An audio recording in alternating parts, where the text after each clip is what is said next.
Hey guys, thanks for coming. A couple comments, and thanks to you guys for helping us with the 100,000. So many things are great in college sports. Maybe some things aren't so great and occupy a lot of news. I'm really grateful for some people really helped us with watching Paris Campbell's and Joe Burrow's and Jerome Baker's, Draymond Jones play in front of 100,000 people, and it got to him. I talked up to Michael Jordan, our freshman guard, and I asked him how he feels. He said, "I'm really nervous," and that's you got to find out how guys perform in those kind of arenas and those kind of situations.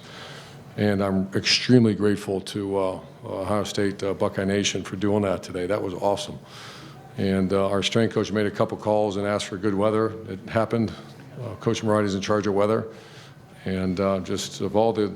Like I said, there's some good things, great things, some maybe not so great things in college sports you have to read about, and you don't want to read about it. That was an all good right there. That was a bunch of winning gone on. Good effort by players. Maybe some guys didn't play very well, but that's okay. It's spring practice. But more than anything, to see fans enjoy themselves and some former players like Brad Roby come back, Jack Meadworth come back, and then all those players get ready to get drafted. Extremely proud of where we're at as a program, and very young. I mean, I'm not, we wouldn't win a lot of games right now, but we don't have to yet. But very pleased with where we're at right now. I'll answer any questions for you. Front row, Bill.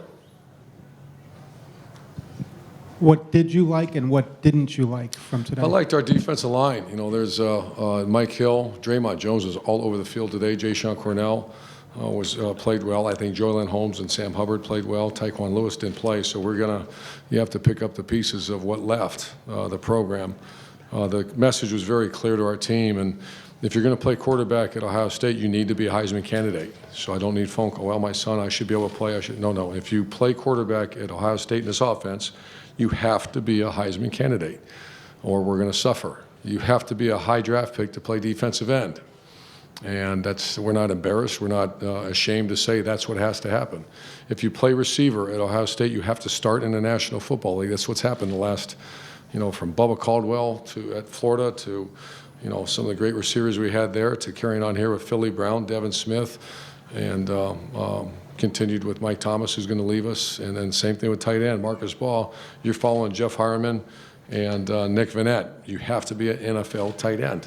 And so we're not going to change our standards. And that was the message all week to our players. We certainly don't lower our standard just because a player moves on. That's not what this place is all about. And so that's what I like best is the fact I saw some guys perform. The Paris Campbell had to make that catch at the end of the game. It was a great catch. I watched the whole thing. You do that in practice, it's not that big a deal. He has to do that in a game, and I saw him do it. So there's a bunch of really good things. What I didn't like, I liked it all. I love seeing our former players come back with big smiles on their face. I grabbed a bunch of them. I said, look around at what you're a part of building here. And not just building, being a part of this exceptional place. 100,000 people came watch the practice. Pretty cool. Far left, Austin. Urban, you touched on it. Most of the familiar faces were on the sideline or at halftime.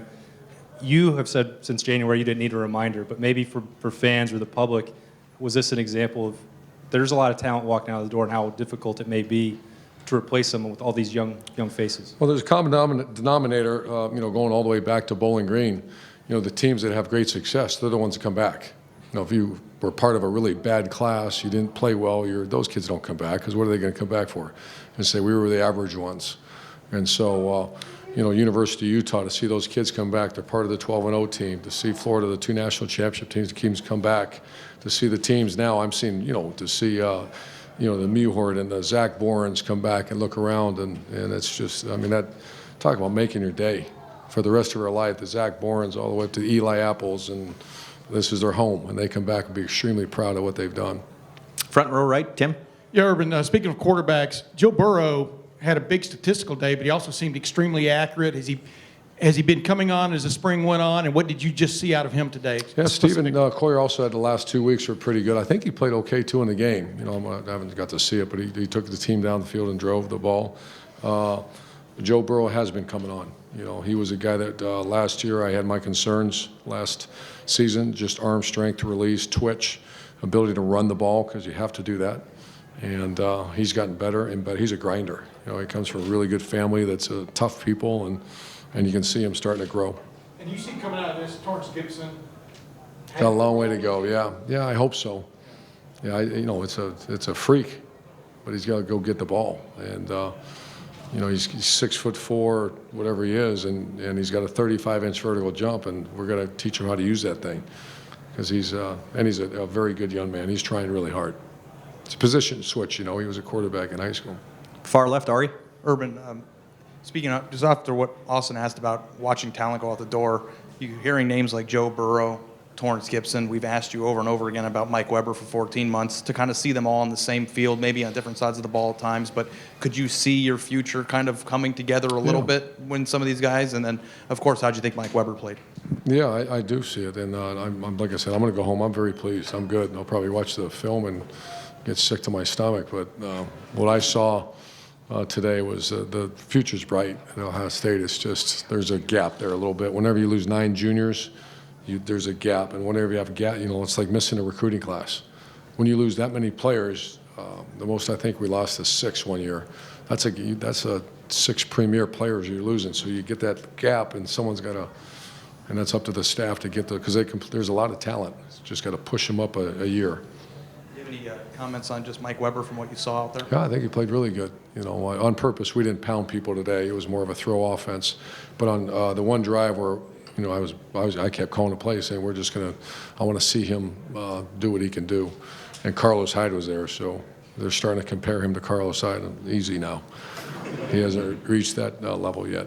Okay, folks, we're going to do one more question back here with Jared because we got players up here, and I know we need to get you some players. Jared? Urban, we've asked you a lot about defensive line this spring. Wanted to ask you about some of the guys that we saw today, like Cornell and Jones. Devon Hamilton had a big game, it looked like.